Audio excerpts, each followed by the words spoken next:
అన్నమయ్య జిల్లా మదనపల్లిలో ఘరానా మోసం వెలుగు చూస్తుంది. దీనికి సంబంధించి అమాయక ప్రజలను ఆశ్రయంగా చేసుకుని మోసాలకు పాల్పడ్డారు. గుప్త నిధులు ఉన్నాయని, అందుకోసం పూజలు చేయాలని కొందరిని, ఇంట్లో దుష్టశక్తులు ఉన్నాయని వాటిని బయటకు పంపించేందుకు పూజలు చేయాలని మరికొందరిని నమ్మించారు. ఈ నేపథ్యంలో ఇంట్లో ఉన్న బంగారం, నగదు, కోట్లు విలువ చేస్తే పత్రాలు కాజేస్తున్నారు. ఓ బాధితుడు మోసపోయామని గ్రహించి ఎమ్మెల్యేని ఆశ్రయించగా ఈ మోసం బయటకు వచ్చింది. దీంతో బాధితులంతా ఒక్కొక్కరిగా బయటకు వస్తున్నారు.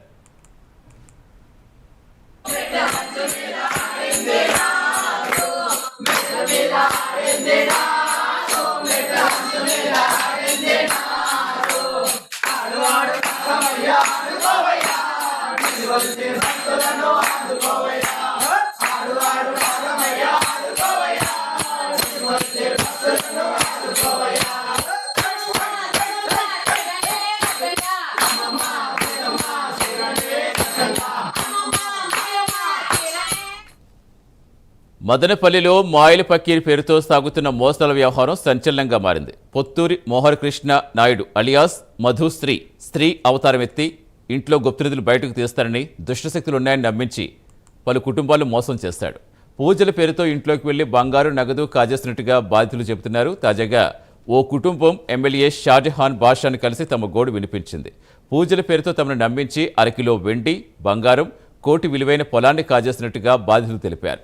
బాధ్యులపై కఠిన చర్యలు తీసుకోవాలని, తమకు న్యాయం చేయాలని కోరారు. అయితే ఈ మోసగాళ్లకు స్థానిక నేతలు, పోలీసులు, టౌన్ బ్యాంక్ సిబ్బంది సహాయం చేశారనే ఆరోపణలు ఉన్నాయి.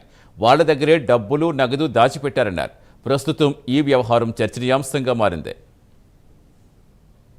ప్రాణాలకి థ్రెడ్ ఉండేది మోహన్ కృష్ణ నాయుడు అలే సహాని అండ్ రోనూరు శివయ్య అనే వ్యక్తి ద్వారా, ప్లస్ మళ్ళీ వచ్చి వీళ్ళకి పదువుల్లో ఉండి హెల్ప్ చేస్తున్న దాంట్లో వచ్చి హ్యూమన్ రైట్స్గా చలామణి అవుతున్న సల్మా, నెక్స్ట్ వచ్చి కుప్పం గోపాల్ అడ్వకేట్గా చలామణి అవుతున్నారు.